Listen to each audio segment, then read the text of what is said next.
संतोष अपनी पत्नी को लेकर उसके मायके से घर आ रहा था। उसने पीछे पलटकर देखा तो राधा पीछे नहीं थी।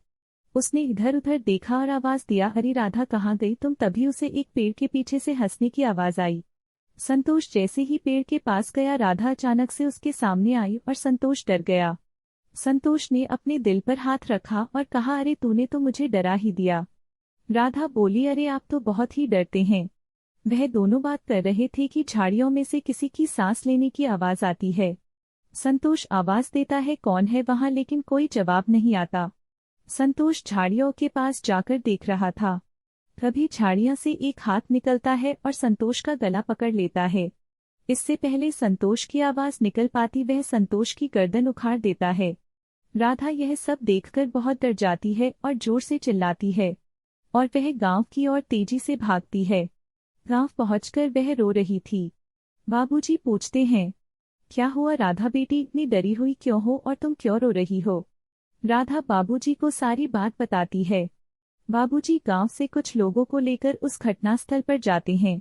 वहां जाकर देखते हैं कि संतोष की बिना गर्दन की लाश पड़ी थी और बाबूजी जोर जोर से रोने लगते हैं। शहर से कुछ ही दूर महेश, नरेंद्र, टीना और रानी पार्टी करने के लिए आए हुए थे। सभी पार्टी में मस्त थे। तभी उन्होंने देखा कि टकला भूत उनकी तरफ आ रहा है। वह सभी वहां से भागने वाले थे। इतने में टकला भूत टीना को पीछे से पकड़ लेता है और वह उसे इतनी जोर से दबाता है कि उसके मुंह से खून निकलने लगता है और वह वही दम तोड़ देती है। महेश, नरेंद्र और रानी वहां से तेजी से भागते हैं। भागते भागते रानी कहती है कि यूं ही हम कब तक भागते रहेंगे? तभी नरेंद्र कहता है कि वह देखो सामने एक घर है, हमें वहां चलना चाहिए।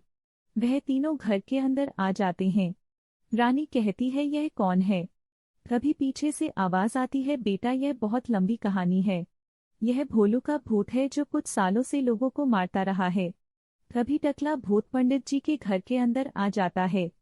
पंडित जी कुछ मंत्र पढ़ते हैं और टकले भूत पर कुछ अपनी फेंकते हैं और टकला भूत वहां से भाग जाता है। रानी पूछती है, यह भोलू कौन है पंडित जी?